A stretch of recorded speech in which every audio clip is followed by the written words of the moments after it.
Matika, isang boses ang inyong opinyon dito sa Mate. 15 minuto ang ikapito ng gabi.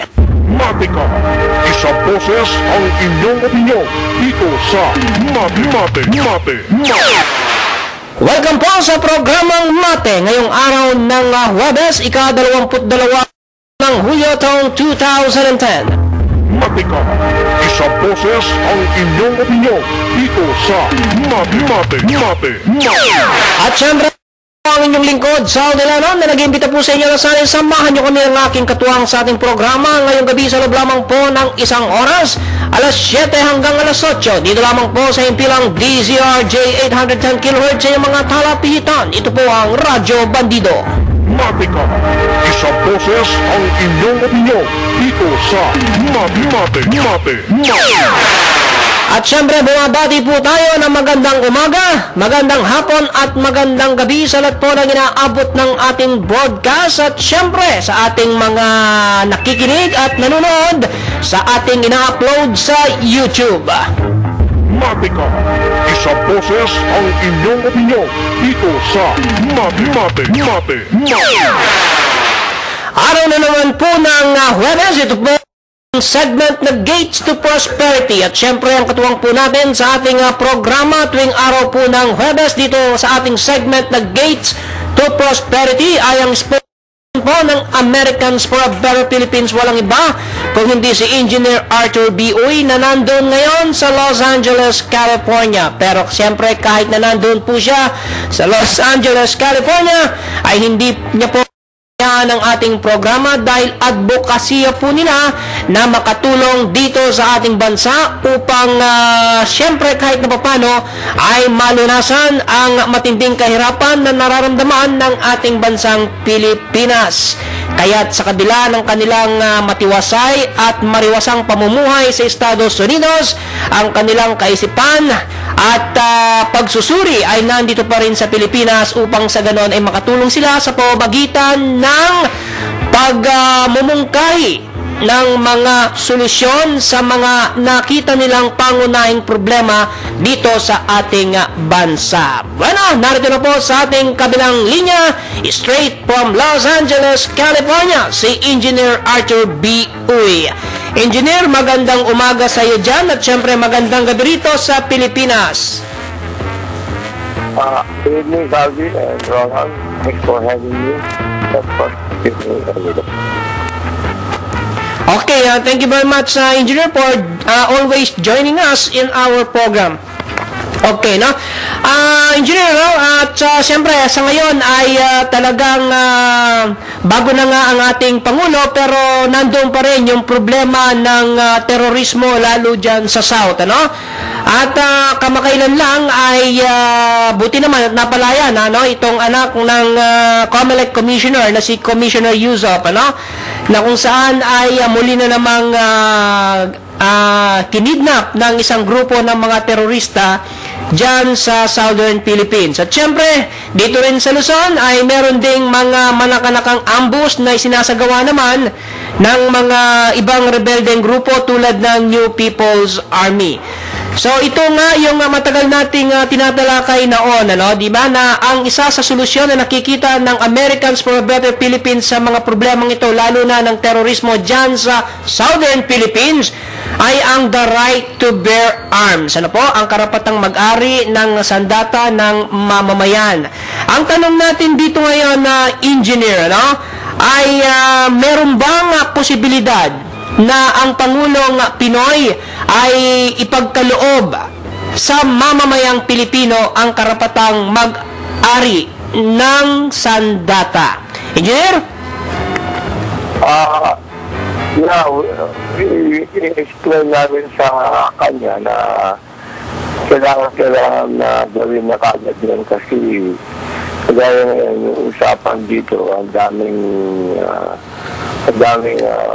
tourist na pupunta sa Asia, i-skip nila ang Philippines kasi yung balita na ganyan, may nakidnap na mga foreigners saka local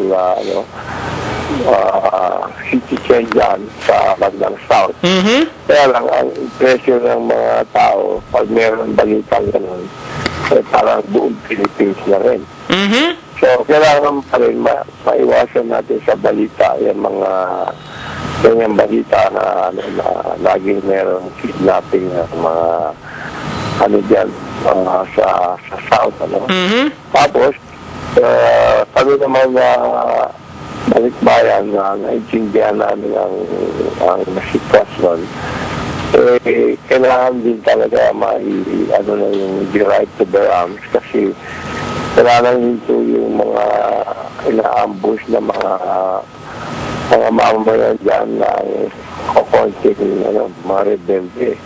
Mhm. Very important yun kasi kung we go back to history, di ba nung bago mag-declare ng martial law si Marcos, ang unang ginawa niya kailangan matanggal ang armas ng mga tao nung araw. Mhm. So, kunyari, kinagaw niya ang mga mamamayang Pilipino by saying na mas madali na mag-ari ng baril kung i-register lang nila mga baril nila. Yun pala ang balak niya para kang mahantig nila yung mga may baril bago siya mag-declare ng martial law. Mhm. At saka kung we go back to the reason why meron yung right to bear arms dito sa Amerika, Mhm. yung ginagawa nila yung constitution ng Amerika, sabi nila, gagawin nila ang presidente ng ang magiging commander-in-chief of the armed forces, of the whole United States. Aha. Pero natatakot din sila na kung magkaroon ng salbahing presidente at gamitin yun sa mga mamamayan, hindi kawawa yung mga mamamayan. So, tinagay nila yung kuwan na sabi nila, mas marami pa rin ang citizen kesa sa mga magiging armed forces of the United States. Tinagay nila yung right to bear arms na mahirap tanggalin. Yun nga yung sabi nila na Congress may never infringe on that right. Kaya hanggang mas meron mga namamaril sa eskwelahan ng mga silang ulong bata. Galit ang mga tao dahil sa napatay yung mga ibang mga bata. Pero hindi pa rin nila yung karapatan ng right to bear arms. So, very important talaga yung right to bear arms. Alam mo, yung binanggit mo kanina, Injur, dahil sinabi mo nga kanina, maraming mga turista, na pumapasyal dito sa Asia, lalo na dito sa Southeast Asia, pero ini-skip nila ang Pilipinas dahil sa mga balita ng pagdukot ng mga terorista. So ito ay isang first-hand information engineer, hindi hearsay ito dahil mismong naikukwento sa iyo ng mga nakakausap ko dyan sa Los Angeles, At ito ay isang malinaw na indikasyon na dapat matugunan ang ganitong problema kung nais nating magkaroon ng sigla ang industriya ng turismo dito sa Pilipinas. Yeah.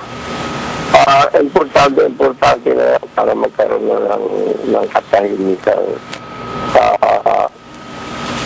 at maiwasan na yung mga pamamayan na pinapatakbo ng rebelde, pinapatay na yung dineri, mga ganun bang paulit-ulit na pangyayari.